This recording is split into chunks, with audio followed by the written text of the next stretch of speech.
And we're live. It is Tuesday, February 4th, the year of many of our Lord 2025. It is 8 o'clock a.m. The sun is shining. The birds are chirping. It is going to be a great effing day. And you are watching Dog Shirt TV. It is an effing revolution in morning television. And if I am being particularly careful about my language this morning, that is because I expect to be joined by the very estimable Jonathan Rauch, who, as you know, is prickly about dropping F-bombs in the show profligately and unnecessarily. So we're gonna be prudish about our language. We're going to not do that. Look, it is another day, America under occupation.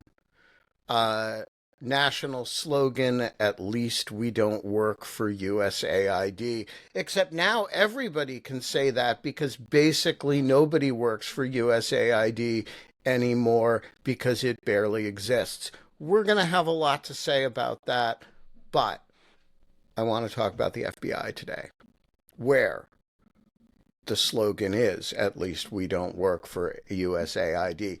No, graveyard humor. We got to allow ourselves that. Something courageous is happening in the U.S. federal government. Lots of courageous things are actually happening. You just can't see them. But at the FBI, it is peeking out into public view.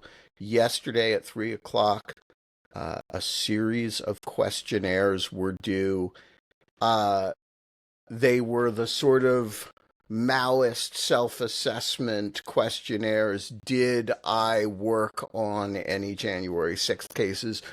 Did I execute search warrants that the president has declared to be grave injustices? Did I make arrests of violent felons who the president later chose to pardon, people who assaulted police officers, stormed the Capitol, etc., and may now be running the State Department, according to or USAID? Did I make an arrest?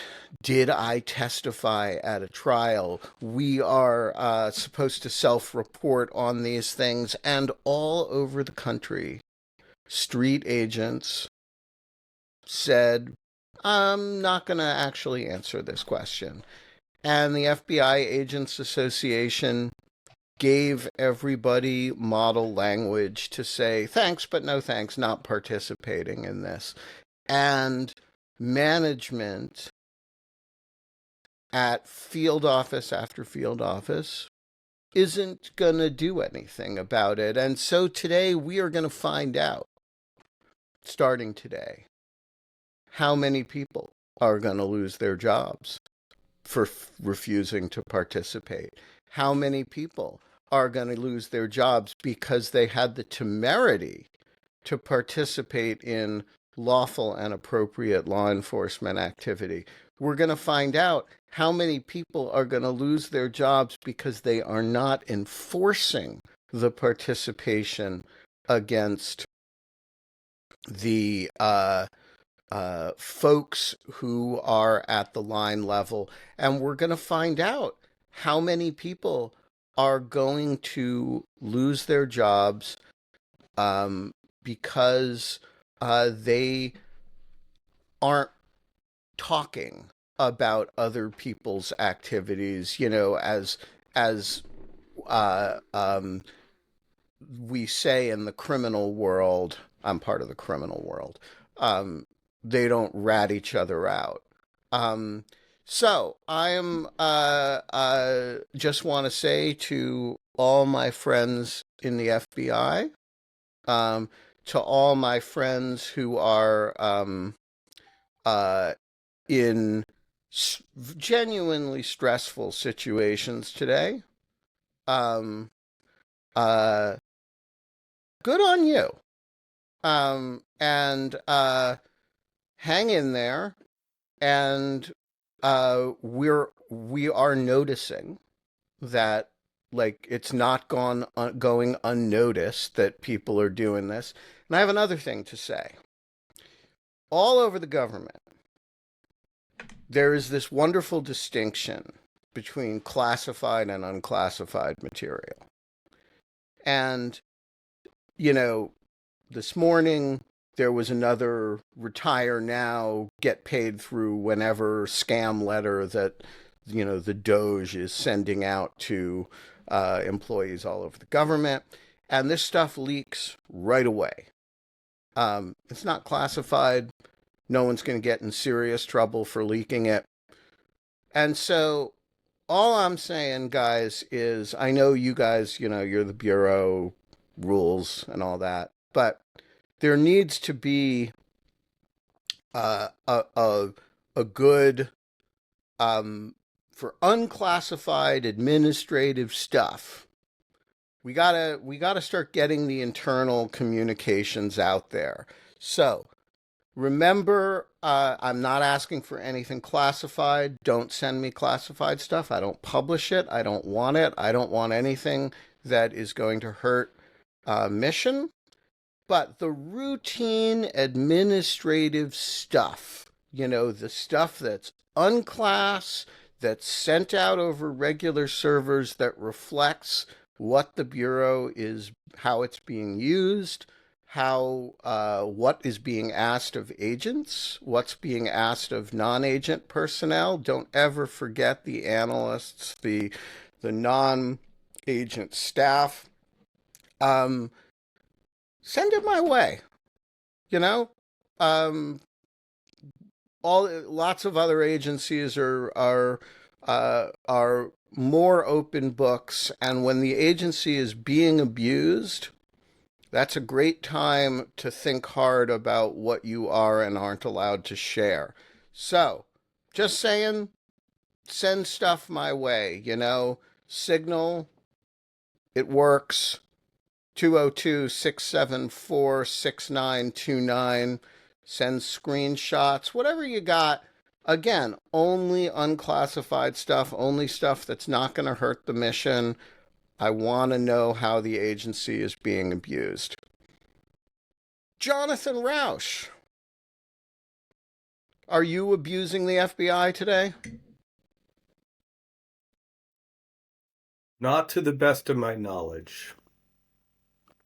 Well, you wanted to talk Bureau stuff. And so I said, well, come on and let's do it. And so here you are. Oh, I don't know much about the Bureau. I'm just following from afar.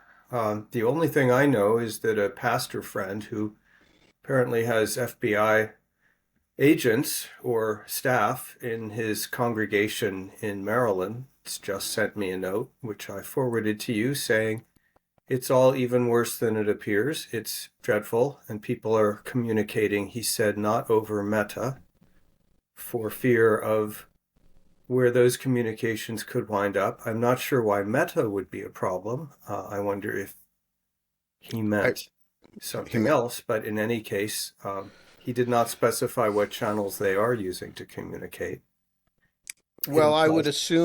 I would assume any competent FBI agent would be using Signal, which is genuinely more secure. I didn't quite understand the reference to Meta in there either, but there is a healthy back channel of group chats in Signal, as there is in a million other agencies.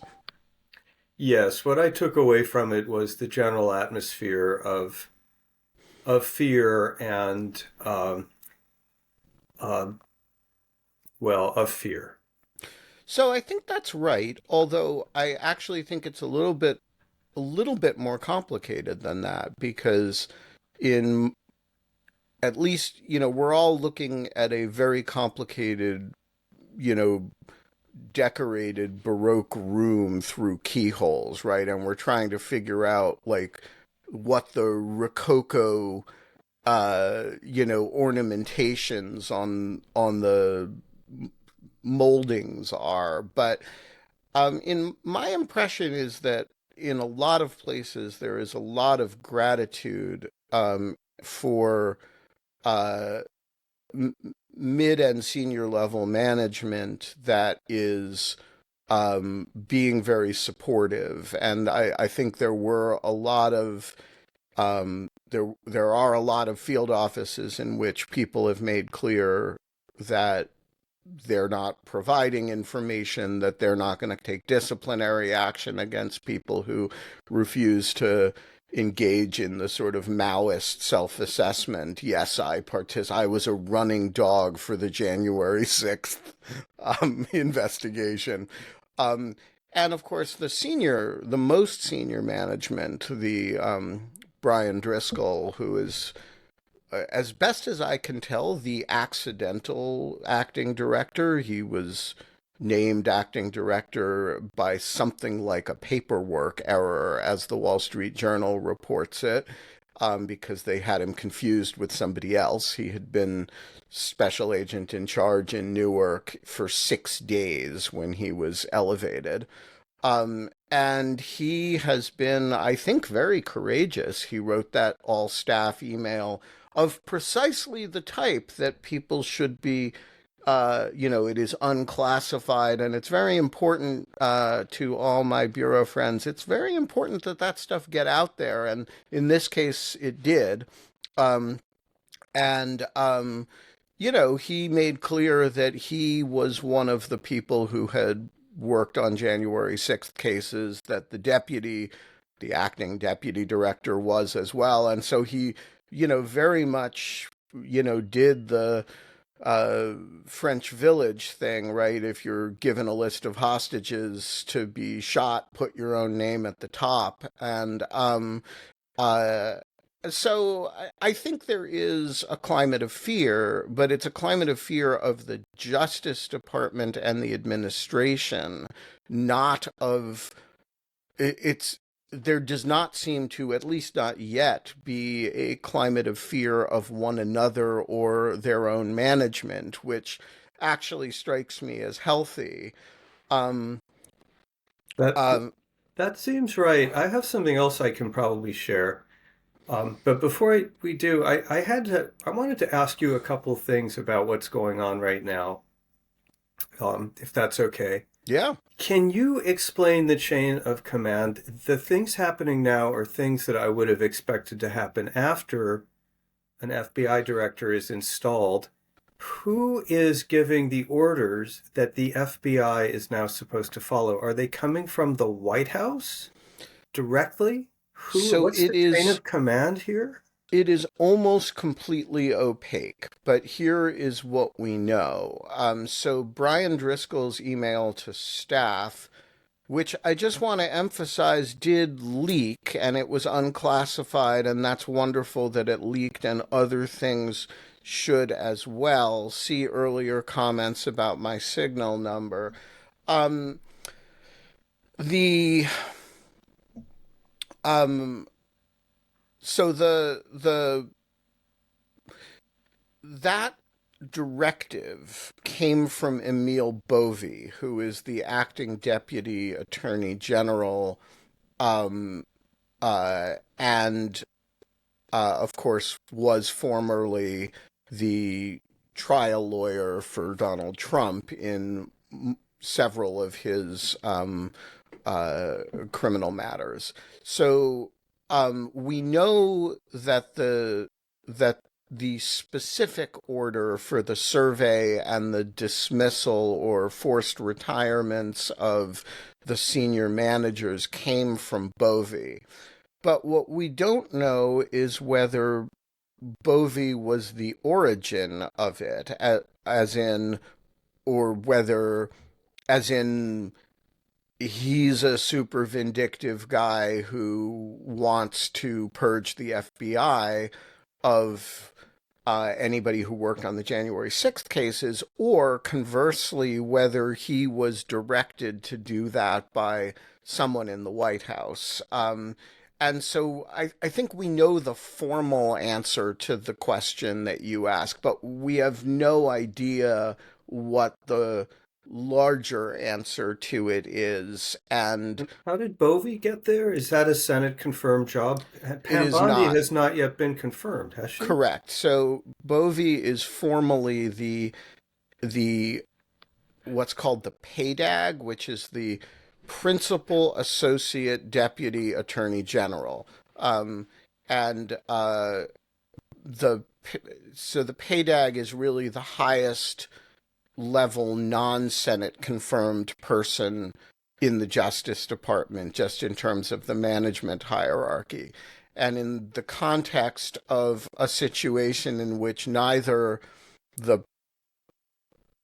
Attorney General, Pam Bondi, is confirmed, nor the Deputy Attorney General, um, Todd Blanche, who was, of course, Bovey's partner and also a Trump lawyer. Blanche was not confirmed either. So the PADAG is the acting deputy. And, um, so interesting question why this order came from the PADAG rather than, or the acting deputy rather than from the acting attorney general. That is unclear to me. It's also unclear to me why Emil Bovey, why it's appropriate for him to be involved in disciplinary actions at the FBI for matters in which his client in his previous life has a direct personal interest. Um, so I do think the whole thing is very puzzling. You're muted. Bovey was named by Trump almost immediately. Is that how he got there? Yeah, Bovey came in on day one, and um, and has been.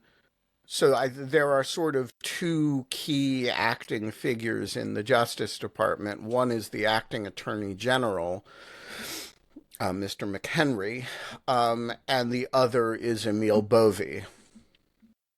So Bovey probably has the authority to issue the orders he's issuing, unlike the people at USAID who do not have that authority but are issuing orders anyway. Is that the situation? Yeah, I don't think the problem in the Justice Department right now is a lack of authority. The problem is abuse of authority and a effort to treat an agency that was exquisitely crafted both in its origin and particularly in the 70s and 80s after the Church Committee to not be a political instrument, into a sort of Jacksonian spoils system kind of thing. Yeah, well, I'm going to assume that Bovey's order came from the White House. I think that is a fair assumption, And I think either implicitly or explicitly.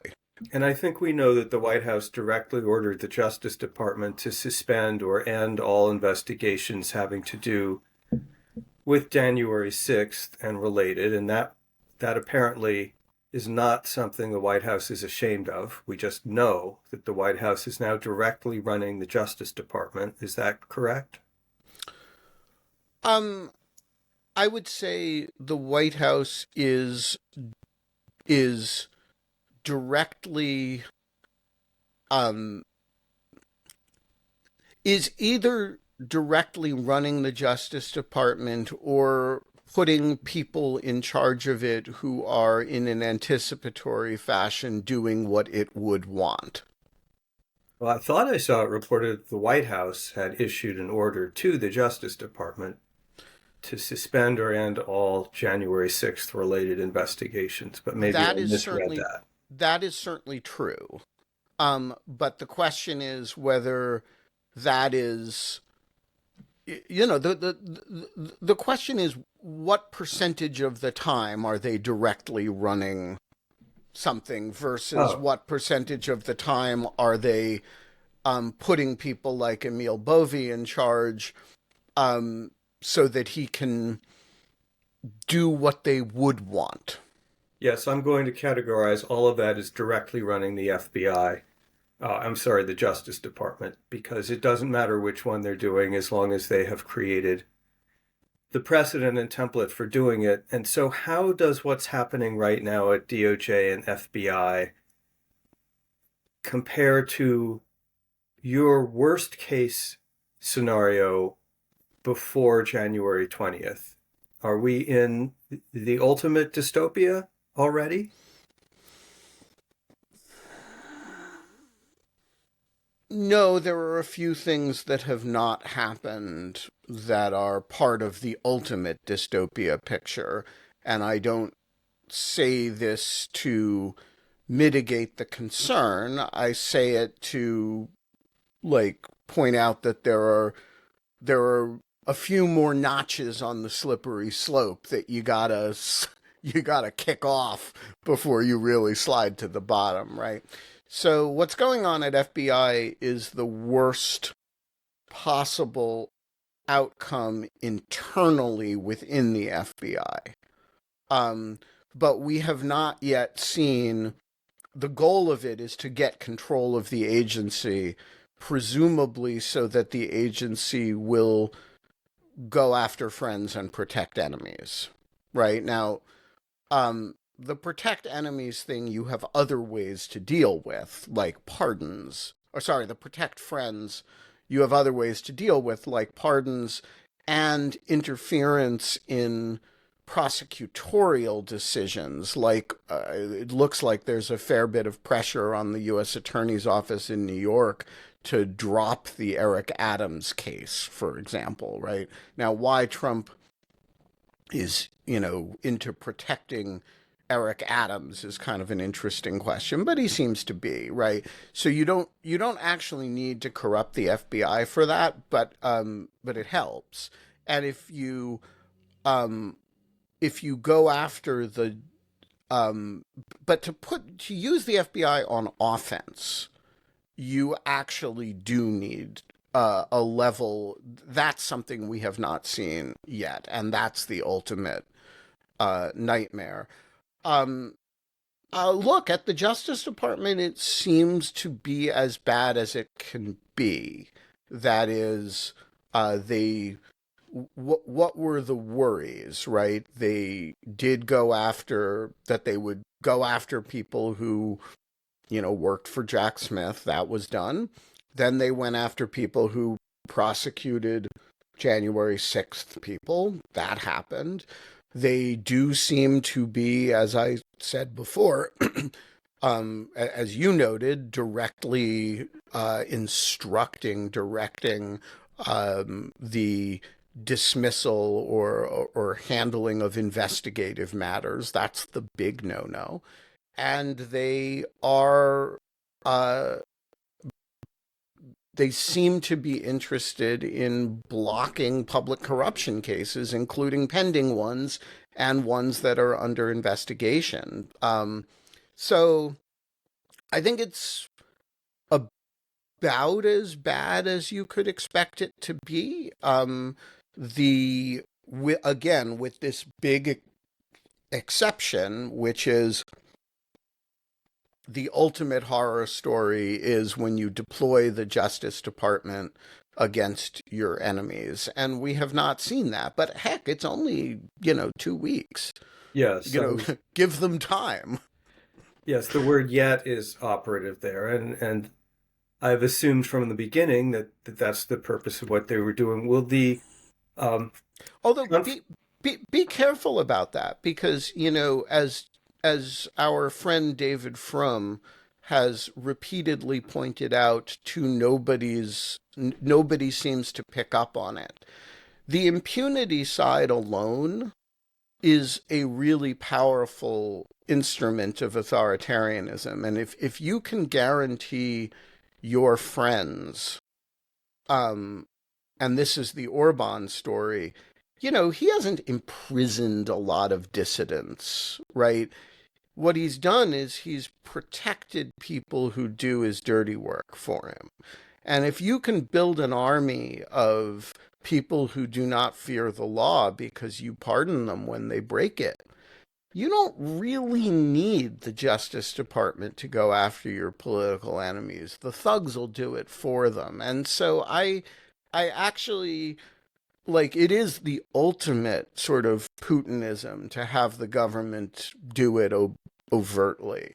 But you can get a lot of the work done just through um uh just by restraining the agencies against the bad guys. Yes, that's unquestionably true, although going on offense um, in some high profile cases will strike fear into additional hearts. Well, I'm going to say that's an 8.5 or 9 out of the scale, in which 10 is the ultimate possible nightmare. Let me say it, put it this way. In the run up to January 20th, I had a lot of conversations about, like, you know, what what could we do if individuals were gone after, right? Could we how could we help? What infrastructure could we set up? You were part of some of those conversations. There's been a lot of people who've been involved in those conversations. But we were thinking about the onesies and twosies, right? The the Alex Vindman situation, right? The you know Pete Strzok situation. We weren't thinking about the 30 at a time situation, or at least, I wasn't. And so, in that sense, it's considerably worse than I expected. Although there is another sense in which it's maybe better, which is the Leninist sense.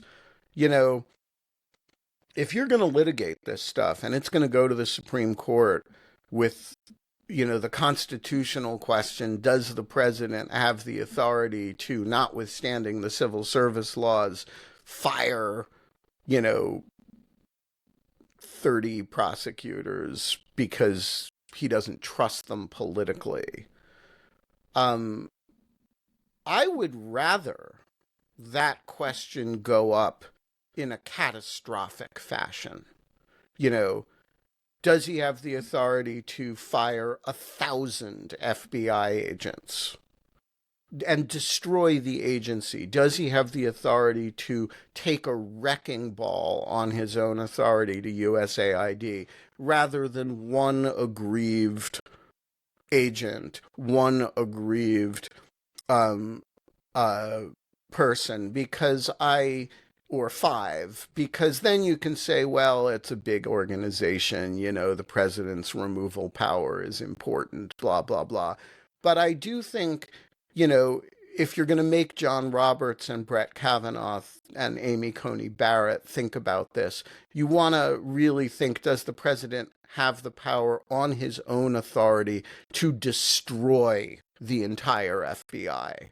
And is that what you think the removal power is about? I would guess the answer would be yes in the case of this Supreme Court. On pardons, of course, I think he's done the worst he could possibly have done. Yes. Well, Um, and then added insult to injury by slipping in Ross Utrecht. Um, yes, and adding further injury to insult by suspending protection for former officials. That took some real preparation. I was impressed by that. That shows they have done their homework and gone pretty deep. Before Thanks you for their turn, preparation. Before Mr. Hawkinson joins us, I just wanted to mention that I could read aloud, if anyone's interested, part of an email I received from a former Department of Homeland Security person in a prior administration, and I'm not really authorized by this person to share it, so I wouldn't say who it is, but it concerns national security impacts of foreign aid cutoff. I don't know if that would interest you. And we have Please, someone else on the line now. please do, because And that is if John partly, I'm sure. Hawkinson is an actual FBI agent, now would be the time to bring him in. No, John Hawkinson is not an actual FBI agent, although he would be a good one. Um, so go ahead, and then we will go to John Hawkinson. So this person wrote a fairly detailed message, but here's the part I want to read. Um, The FBI is in the process of being decimated. We will see an increase in terrorist attacks from both domestic lone actors as well as ISIS-K, which had a homeland attack disrupted last year, and we'd be foolish to assume they're not trying again. Regarding the foreign aid cutoff, introduced a temporary halt to salaries paid to the guards of 9,500 ISIS militants detained in Syria, and halted services for a 40,000 person detention camp, creating the conditions for a catastrophic prison break of battle-hardened militants and easing the recruitment of the next generation of ISIS fighters. Next bullet point. Assuming this is interesting, stop me if it's not. I didn't know any of this, but if everyone else already knew it, then stop me. Open the door for more illegal narcotics, including fentanyl and other synthetic opioids, by halting programs designed to target transnational criminal organizations and halt drug trafficking, both in the United States and around the globe. Funding for narcotics interdiction in Colombia was paused, relieving pressure on cocaine-funded gangs causing chaos and mass migration in South America. Next bullet point, therefore, this is the third. Paused joint counterterrorism operations with the government in Somalia, including the training of government soldiers charged with battling against terrorists and the protection of warehouses for weapons and munitions in Mogadishu. And halted dozens of public health programs, including those, quote, meant to fight the spread of AIDS, research cancer causes and detection, and prepare for bioterrorism attacks, end of quote. So I thought that was interesting. So some of that has been superseded by events, waivers, and but some of it has not. And there is no doubt that um, if you like a lot of our foreign aid is targeted to issues in which we actually have national security interests, and um, you know, um, you decimate foreign aid, you take out a lot of programs that were put there because we have interests in those programs being there, and that's more norm than exception. John, what's on your mind this morning? apparently the inability to unmute. I wanted to inquire about the role of the Senate with respect to these personnel discussions, because I think, and correct me if I'm not right on this, the historical norm was that the acting agency heads would not make these kinds of personnel changes, and they would wait for a confirmed head to do so, and that the Senate would enforce this by not confirming an agency nominee if the acting was going wild. And it's not clear that that is an effective tool if the Senate were to enforce it. That is, if they were to decline to confirm Pam Bondi, uh, would that stop Emil Bovee from doing things that were considered not appropriate? I'm not sure that would be effective. So I'm a little uncertain and wondering if there's anything I'm missing and whether there is a role for the Senate or we should just consider it to have completely abdicated its prior role?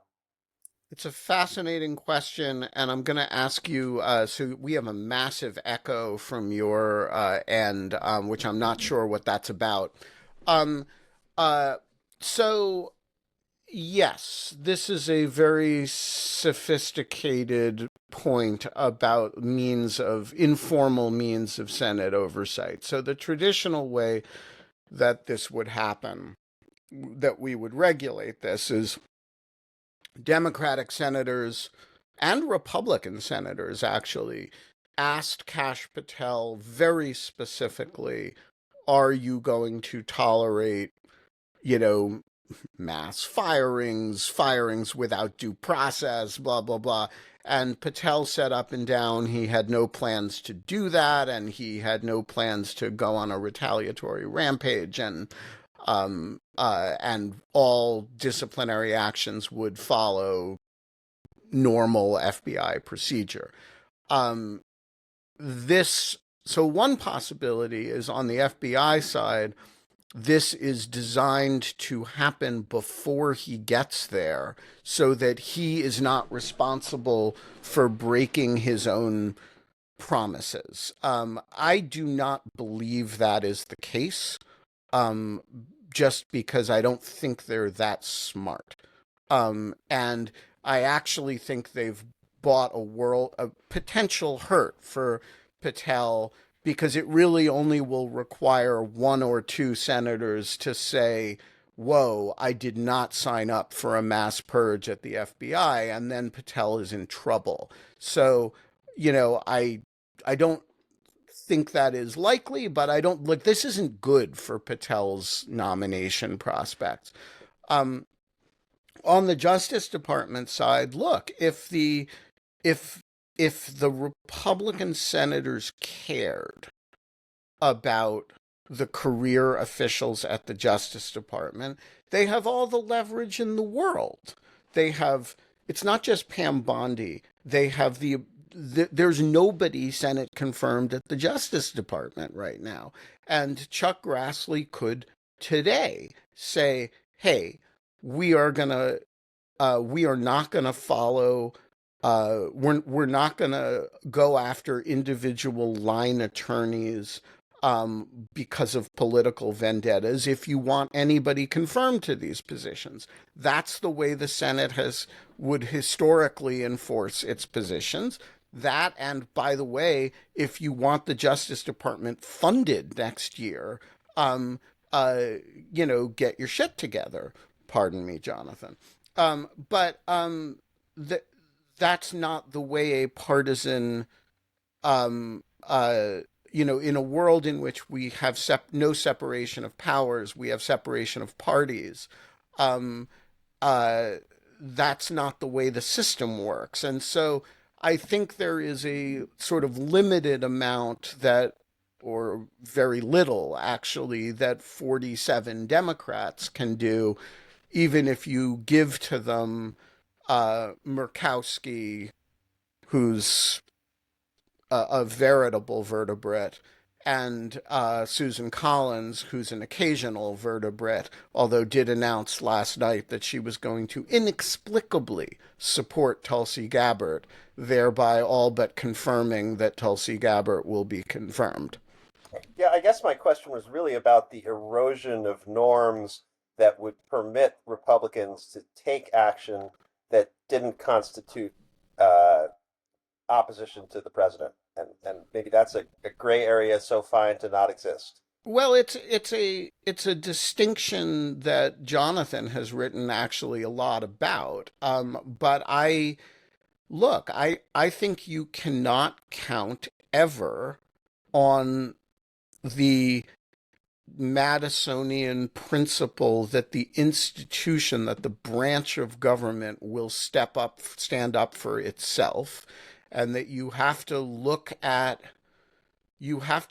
to the final victory of the Madisonian practical creation, which was he was one of the architects of the party system in practice, but it's not in the Federalist Papers, right? He didn't theorize the party system, but he helped build it. And that Madisonian tradition, which he was a little bit ashamed of, had in this instance or in this context has totally defeated the separation of powers system, and that's a uh, and we don't have a good defense against that right now. Jonathan, I'm curious what you think of this, since this gets into areas that you've written about a lot. My working assumption is that Republicans in Congress in both chambers believe that they work for Trump, that they no longer represent any kind of independent institutional will, at least not in a way that they are prepared to implement, and that's the world we live in, and that we have a de facto parliamentary system that's been shoehorned very awkwardly into a presidential system, But a and parliamentary system in which there's no vote of no confidence that brings down the correct, government. right. It's worst of both worlds. Uh, we don't have direct accountability by party, so um, it's a very bad situation. And what do you think? So if you are a a Democratic senator, um,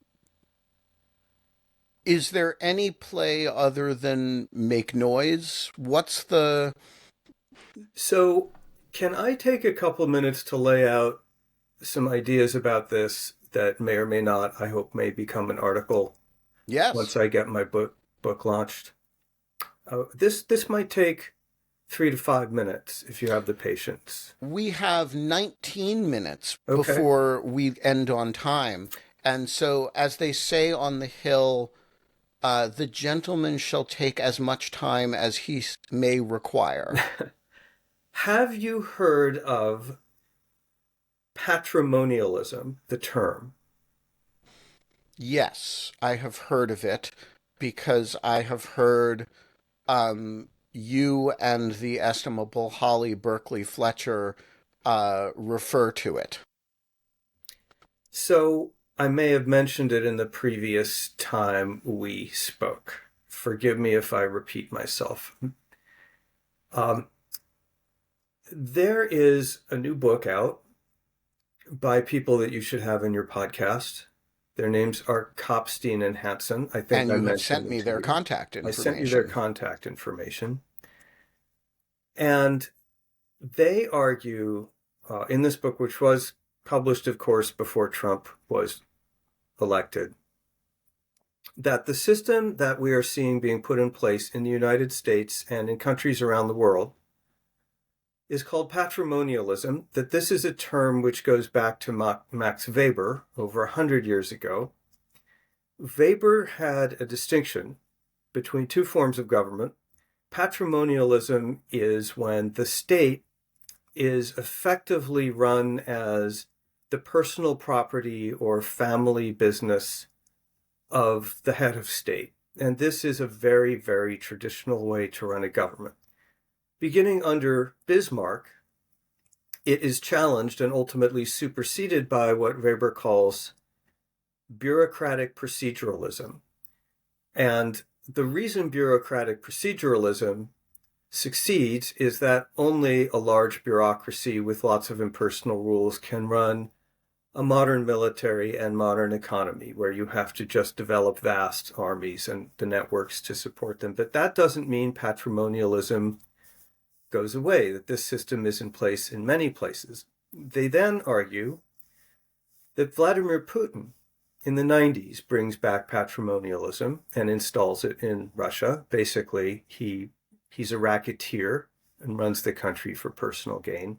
All roads lead to him. But patrimonialism is not the same as classic authoritarianism. They're different in some important ways. Kopstein and Hansen argue that this misunderstanding has created a lot of confusion about how to deal with, for example, Trump. One difference is that classic authoritarianism will bureaucratize itself. It will set up whole agencies like propaganda agencies and secret police dedicated to installing itself in power. Patrimonialism is anti-bureaucratic. It will subvert existing bureaucracies or suborn them by appointing cronies, or it will simply circumvent bureaucracies by ordering decisions, usually chaotically, from the top. But it doesn't do that thing that Nazis did in Germany. And that's a very important difference for understanding it. So it hollows out government rather than creates great authoritarian government capacity. Exactly. Another key difference between patrimonialism and classic authoritarianism is patrimonialism can be consistent with democracy because people will vote for it, and it can win elections at least for a while. And we saw that, for example, with the Peace Party in Poland, and we see it more or less in Hungary. Now, it has two Achilles heels, and here's where I come to the answer to your question about strategy. Sorry to take a while getting there. It will come. Patrimonialism has two Achilles heels, and they're the ones that subdued it, suppressed it in the first place. The first is it is incompetent at running a modern government because it rejects proceduralism, bureaucracy, rules, and all of those things. You get chaos, you get noise, and we're seeing, of course, lots of that in the first 2 weeks of Trump. The second Achilles heel is corruption. It is invariably corrupt. That's its whole signature. Everyone reports to the person on top. It's kind of inherently corrupt. It's inherently corrupt. Well, one form of corruption is the kind Putin does where he steals the country. And we may see that from Trump and Musk and others. But the other form of corruption is where they just simply break the law in order to do what they want to do. And we're already seeing lots of that. In order to hang on to power, flashing red lights here, patrimonialism does often turn into classic authoritarianism, and we saw that in Russia. Putin begins as a kind of gangster, a racketeer, and then turns into a true Leninist. That's not likely here. What is likely is a whole lot of institutional damage of all different kinds of what we're seeing already. Okay, so how do you fight this thing? Here's the idea that I want to try out. Based on what we know on patrimonialism, the incompetence will take care of itself. Pretty soon people will notice that the administration is chaotic and incompetent. However, one of the things we know is that the public is sensitive to corruption. We saw Navalny was very effective at using corruption against Putin, might in fact have brought him down. We see that the Peace Party in Poland, what brought them down was very largely, not exclusively, relentless focusing on their corruption. This administration will give no shortage of material to argue the case for corruption. So I think the right strategy is, yes, of course, do all that stuff that Galston and Kmark want to do, rebuilding a Democratic Party, moving it toward the center, developing an agenda, and not answering every fire drill with outrage. Fine, do all that.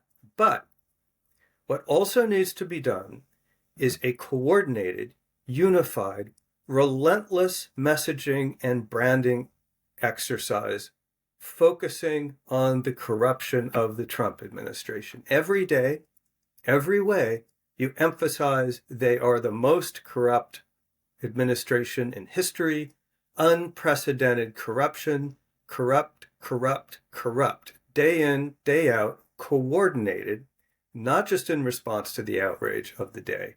This is the playbook that Newt Gingrich ran against Jim Wright and the Democrats in the early 90s, and it was effective. They, of course, had far less to go on than Democrats and other opposition figures do against the Trump administration right now. That exercise, I think, would at a minimum dent Trump et al.'s reputation for being, in some sense, the authentic voice of the people. Okay, so I wanna explore this a little bit with you. I so how it seems to me you would have to talk about a bunch of other things in the language of corruption. So instead of talking about Elon Musk um, and the cybersecurity risk of letting a bunch of 19 and 20-year-olds, giving them the keys to the Treasury Department payment system, you would have to frame that in terms of corruption somehow, which is doable, right? You could say, you know, the richest man in the world has bought access to the payment system at the risk of, you know, significant. Um, but how do you frame, for example, what's going on at USAID or what's going on at FBI in terms of corruption? It seems to me easier to frame in terms of lawlessness, or but what's Trump's pecuniary interest in the FBI? Well, of course, you can talk about corruption in non-pecuniary terms, and that's very true. You can say that Trump is basically turning the government into his personal vehicle for enrichment and power, and he's using it um, to support his billionaire cronies who paid him spent hundreds of $1 millions to elect him. So they're stealing your government. They're putting it in your pocket. Um, the other thing I'd say about that, and you tell me what you think about this, is that this is not the time to think like a lawyer. This is the time to think like a publicist or maybe a propagandist. You Totally agree. Or an you activist. or an activist, but this is a brand campaign. This is not about technical accuracy, arguing the fine points of the law, and it's also not about making the case to save democracy and the Constitution and the rule of law. This is a relentless branding exercise in which day after day you highlight the corruption of the Trump administration, and they give you plenty to work with. So it is very easy to tell a story about Elon Musk taking control of payment systems in order to profit himself and spending $300 million or whatever it is to elect himself. You can talk about the tax cuts, which are going to go to the very cronies who elected Trump instead of, for example, saving Social Security, which is now in danger as a result of Trump's corruption, and so forth and so on. But the point I'm making, I think you just said you agree with this, is don't be lawyerly about this. Be the opposite of lawyerly. Oh, I totally look. I mean, I at some point, uh, you know, the dog shirt version of Wittes who projects on embassies is somewhat in tension with the lawyerly version of Wittes who, and I do think that I think we should all be thinking in terms of messaging.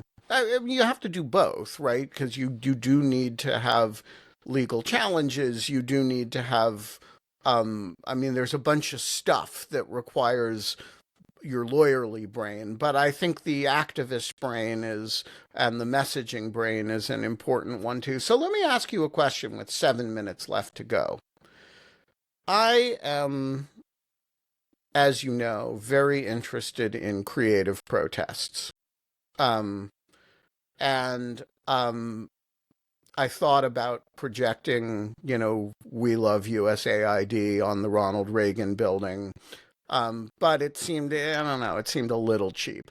Um, so my question is, people's sense of a mass protest is, you know, you turn out 250,000 people in the streets, and lots of people are going to organize lots of protests, and great, I'm for that.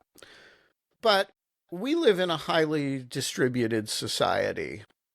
And, you know, I've been thinking, what is the ice bucket challenge version that you can do in a completely distributed way that is, other than not buying Teslas, canceling your Starlink account, right? There's that sort of thing.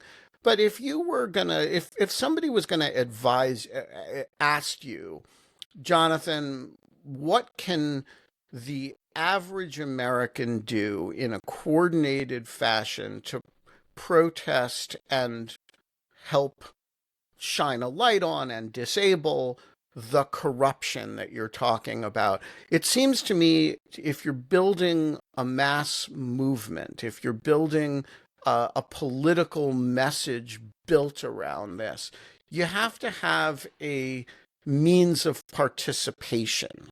So, what is the means of participation for Dubuque resident who buys your, like, should they tweet about it? What are they supposed to do? Well, the kind of campaign I'm thinking about is a message campaign driven by Democrats and other anti-MAGA elites. It's not a grassroots campaign, and I'm not sure a grassroots campaign is the right way to be thinking about this right now. Since I haven't given that question any thought, I don't have an answer. The first person I'd ask would be Anne Applebaum, who Who knows, typifies the salt of the earth who, grassroots. who was, who's very knowledgeable about the grassroots efforts that helped drive the Peace Party out of Right. power in Poland. And that's a rare instance of patrimonialism that was defeated, possibly in time to save the country, but possibly not. But there was a lot of grassroots done there, especially by young people. So I'd call her up and say, how did they do that? And what can we learn from that? Because I don't know the answer. To me, the bigger immediate challenge, if I'm right that corruption is the Achilles heel of the system Trump is putting in place, you need to drive that message in a pretty consistent way, in a strategic way, not a tactical way. You're not just responding to the headlines of the day. You're doing what Gingrich did to write. You're also doing, by the way, what Bill Kristol did to Hillary Care. I'm not sure if you remember that campaign. Oh, I sure do. So to refresh your readers, the Republicans drove a unified campaign of Stop Hillary Care. Do anything, say anything, but pass nothing. Do not cooperate. Republicans are good at that. Democrats, let's face it, they suck at unified messaging. It's just not something they're wired to do. This is the kind of thing that the Elizabeth Warrens of the world and the Ocasio-Cortez, anyway, that she does well. But it requires a lot of discipline. And so my current thinking is less about organizing the grassroots than it is about organizing the Democrats, because that's enough of a challenge. Whose job is that?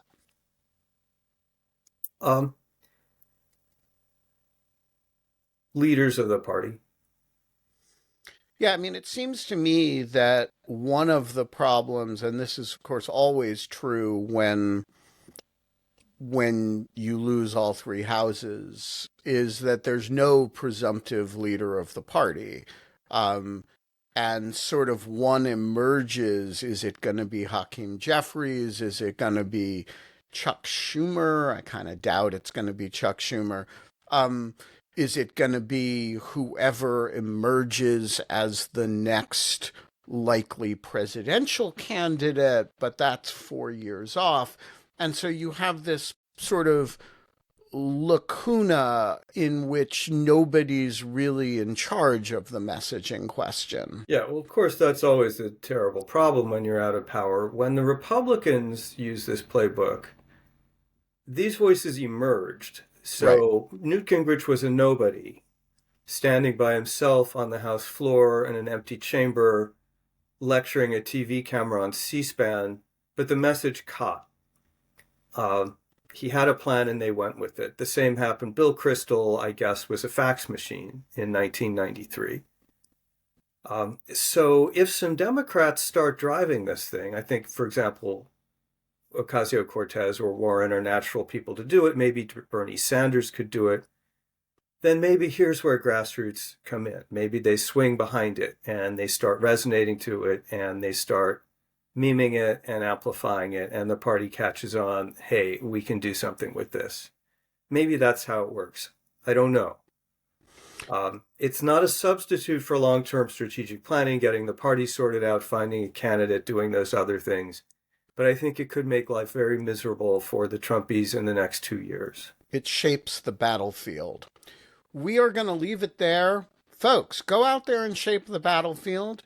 If you are an FBI special agent or an analyst or any other FBI personnel, stay the course.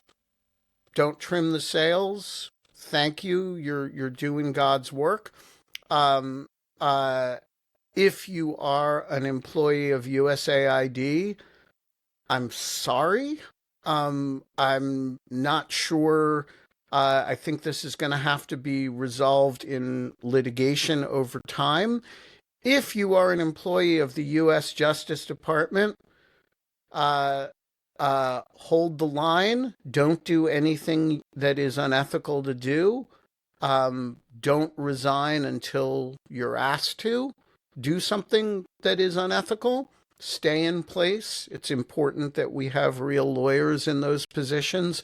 Don't create openings unnecessarily. If you are anybody else, share this episode of Dog Shirt TV with everyone you've ever met. And folks, you can join the famed Greek chorus on and be like John Hawkinson. Just show up on screen with the click of a button by becoming a paid subscriber of Dog Shirt Daily.